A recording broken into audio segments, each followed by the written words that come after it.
مادر مزرعه ایجاد ما. کیست مادر بانی بنیاد ما؟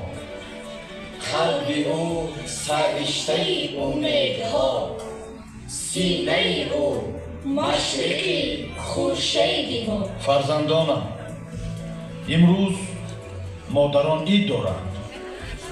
مادر خود را باید تبریک نمود.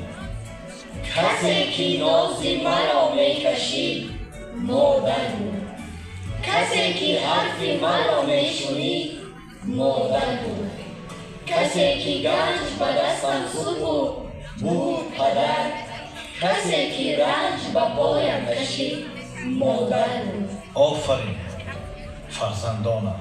هر سال نو تلیه نوروز مادر است.